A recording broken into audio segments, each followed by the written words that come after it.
All right, now we're doing 7Q, fun with binary numbers. This is by Johnny Boy, and 81% of people like it. Our job is to list all the numbers up to 2 to the n minus 1th power, or 2 to the nth power minus 1, that contains 1 at the same places, bits as the binary representation of B. B will be 1, 2, 4, 8, etc.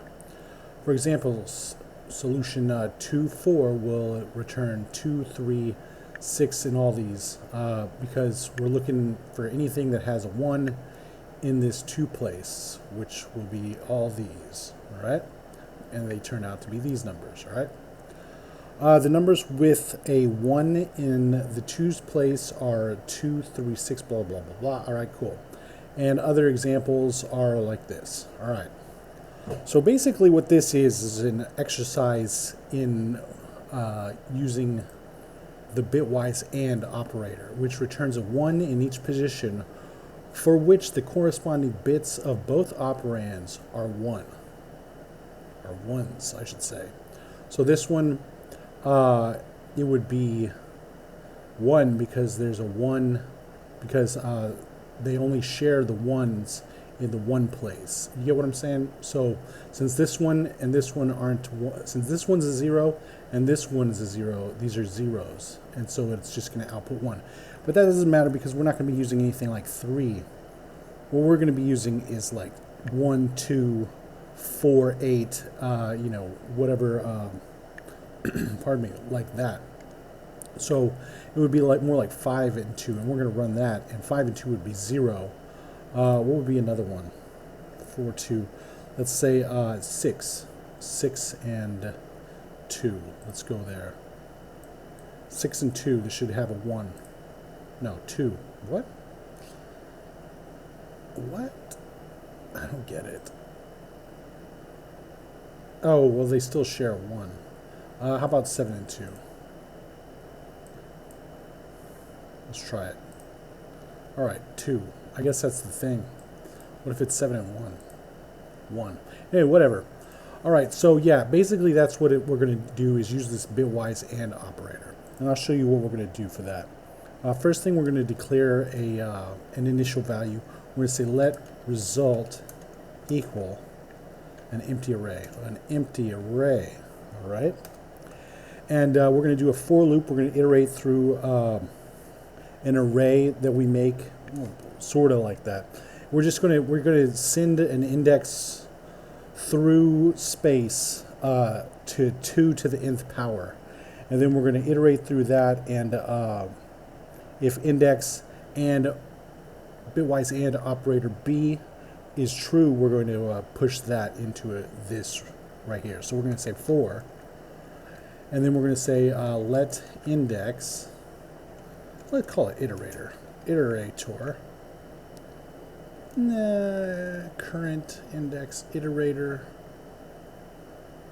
let's call it iterator, why not, equal 1, because we're starting at 1, we're not going to start at 0. While iterator is less than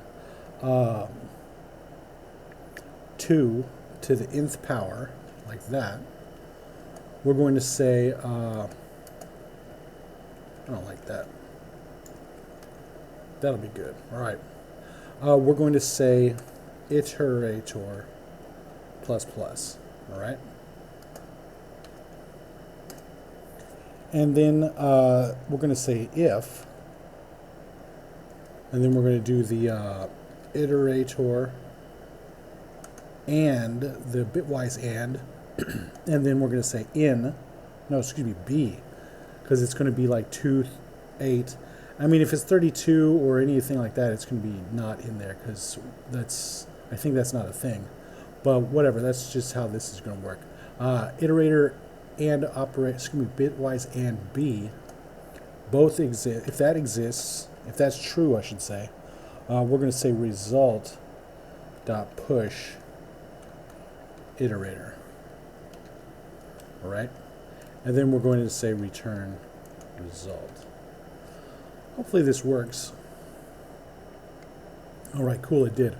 And like I said, we're just using, this isn't the and this is just the bitwise and operator, which, I mean, we can play with, you can go play with this, take this to this link and play with this, and you can figure out, or just get a good idea what it actually does.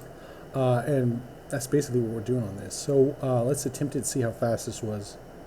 24 milliseconds. Seems like a good time to beat. Because there is a way to do this with a lot less typing. All right. We're going to say const solution in B. And then I'm going to take care of this and turn it into an arrow. Get this out of here. I'm going to keep this just in case we can use any of it. I don't think we really can. We can probably use this, but whatever. Anyway, so what we're going to do to make the array that we're going to iterate through on this one is we're going to do an Array.from static method, which creates a new shallow copied array instance from an iterable or array-like object. And the array-like object that we're going to use is something like this. We're going to make it an object, and we're going to say length colon 5. But actually we're going to say length colon 2 to the nth, all right? So we're also going to put in there, we're going to use this index element, excuse me, element index syntax, but we're not going to use the element in this one. We're just going to be worried about the index. And then also we're going to have the expression after the arrow.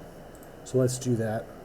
So right here we're going to say array.from, and then the array.from, the iterable object is going to be, we're going to say length in to the, excuse me, that's not it, 2 to the nth, all right? And then we're going to say, we're going to do the little, what was it? This little element index, this little function right here.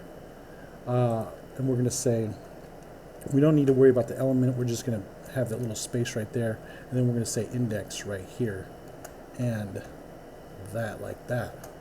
And now we're going to do just element, excuse me, no we're not, we're going to say index. All right, so now it's going to say 1, 2, 3, 4, 5 all the way up to 2 to the nth. Is it like that? Yeah, it should be like that. All right, cool. Now we're going to do the filter method. And the filter method, we're just going to filter out what the element and the bitwise and B thing. So that filter method creates a shallow copy portion of a given array filtered down to just the elements from the given array that pass the test implemented by the provided function. So we're just going to use this element syntax with what is it? The element bitwise and B. All right. So that's what we're going to do here. Dot filter. That's not how you do it. Filter, and then we're going to say element, and we're going to use the element and bitwise and operator B. Yeah, we didn't need any of this stuff. And that should work. Let's see if it works. It does. Awesome. All right, so just to go back through, we're creating the, oh wait, no, never mind, we might not even have to. 24 milliseconds, it's the same, whatever. Anyway, so we're making the array right here, and the length is going to be it's going to be 2 to the nth power. Then we're going to fill it with the numbers with just the indexes, so like 0, 1, 2, 3, all the way up. And then we're going to have element, and then we're going to filter out any of these that are at element and bitwise operator B. Excuse me, bitwise and operator B. And this one's hard to get. I don't know. Maybe you're a genius and you can get your head around this real quick, but I don't. I'm not that smart. But anyway, this is a good exercise in that. Let's submit it so that at least we're getting a little familiar with the bitwise and operator. My solutions, just me, best practice in my opinion. Very much like this, and we'll see you next time.